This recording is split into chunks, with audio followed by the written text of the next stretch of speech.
Alakazam! Good afternoon, and welcome back to my channel, my videos. If you're new, welcome. For those of you that are coming back, it's nice to see you. Don't mind these beautiful glasses of mine. My eye is extremely swollen for reasons I don't know. I probably have a sty or something. Or I punched myself in my sleep, or I got in a fight with a raccoon and it punched me in my sleep and I was sleepwalking. But you might be wondering, Brendan, what is this video about? I'm going to be showing you the world of how to photograph your cars, and by no means am I professional. I do not consider myself that in any way, but I do take pictures of my car very frequently, so I'm going to be showing you my tips on how to up your photography game for your car or your car account or whatever you're doing. You can use this in all walks of life as long as it has 4 wheels, I think. So I'm going to be giving you a range of tips and showing you guys what I do when I photograph my car. Now, like I said, it just started raining. And it's not like a rain, but it's like dust is floating down from the sky, and it's not snow. It's wet, and it's water, not snow. Snow's not water. So yeah, obviously I just washed my car. I just waxed it as well. I don't want to go get it in the rain and get some water spots on it. So I'm gonna figure out what I'm doing, but I do want to show you guys firsthand and like actually in person what I'm doing with my car. If you want to see some of the pictures I've taken and my progression with my photography, you can go check out my car account at Murdered Medusa. Recently, I have done several mods that have made it look really, really nice in my opinion, and it's been really fun to photograph and watch myself progress. Maybe by the end of this video, you'll have a better knowledge and a better understanding of how to photograph cars, and I hope it can gain you some followers. I'm gonna go get my notebook, because that's where I write stuff.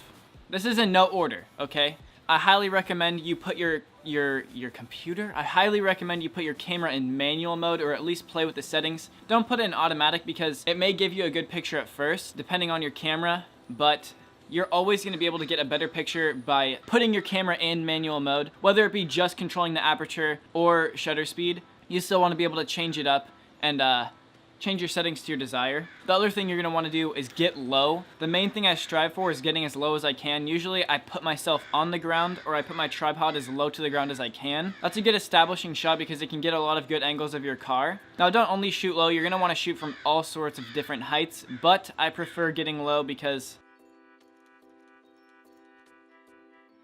something you're going to want to pay attention to is the angles of your car. You're going to want to be checking the angles of your car. Cars have all sorts of angles that they look really good in and sometimes really bad in. So you're going to want to be taking advantage of that. When you're shooting for angles, what you're going to want to do is, for my instance, imagine this is the front of your car and this is the side of your car. Those two are going to meet up and say a rectangle. Off that point, you're going to want to aim your camera right where they meet. That is a really, really good way of capturing your entire car and the good angles of your car. Now keep in mind, not everyone has the same car. You can adjust a little bit to get different lines and get different shots to your desire. Now, something huge that you're not going to want to forget about is remembering about the light in the area.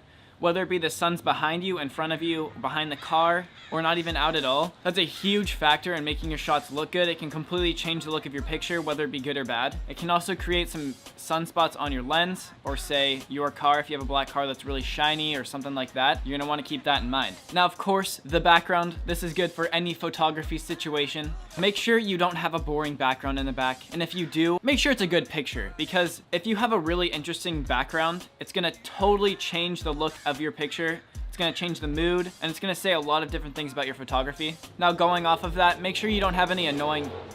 Thank you. Going off of that, make sure you don't have any annoying things in the background, like trash cans or weird colors, just stuff like that. Maybe cars, other cars in the background, or people walking. Keep that in mind. I know sometimes you can't get rid of stuff and it has to be in the shot. You can always edit and post to take them out, or even leave them in, but it's better to look for it when you're shooting. That way you don't have to go in and post and do all the extra work to remove it. Another thing I like to keep in mind is the time of day. This kind of goes in line with the amount of light you're shooting in, but for example, right now it's overcast and cloudy because it's the afternoon in the season. That does make a huge difference because earlier it was way sunnier, and now it's actually starting to get dark. There's also golden hour during sunset and sunrise. It's when the sun is shining a really golden light on everything outside. I'm sure you've noticed it if you ever watched a sunset or gone to the beach. But keep that in mind because it can really make your photos look cool. If you're using a DSLR, use RAW. You can go into your camera settings and change it from JPEG to RAW. That will completely change the look of your pictures. It may look washed out at first when you're taking the pictures, but when you go in and post, you have much more data and detail in the pictures. Another thing to keep in mind is turning your wheels towards the camera when you're shooting. shooting. You can either do it away, but if you want to capture the wheels, you obviously would like to turn them towards you. It can really change the look of a picture and draw people in. And of course, show off your wheels if you have some really cool ones, like mine. When you're shooting, take hundreds of pictures if you can. You never want to take a minimum amount of pictures. Take thousands, okay? You may use a bunch of memory on your card, but if you compare yourself to someone that takes 5 pictures and you have 100, obviously you're gonna have a lot more pictures to be able to post, and you're gonna have a lot more to choose from when you take those pictures. Now, when you do that, do not delete photos until you know you're done with them. I can't even count how many times I've gone back into my pictures and gone to unedited photos that I thought I didn't like at first and completely changed the look of them with editing. Now, when you're actually shooting your car, make sure you use a low f-stop. It'll give you a really shallow depth of field and blur everything in the background. That is a great look that I highly recommend. If you don't have a low f-stop, what you can do is zoom your camera all the way out and position yourself farther back, and it will mimic the same effect. I hope you guys enjoyed this video. Please give it a thumbs up if you enjoyed, and let me know if you want to see more tutorials like this. Please let me know if this video helped you guys. Remember to like, share, and subscribe to become my apprentice. Peace out.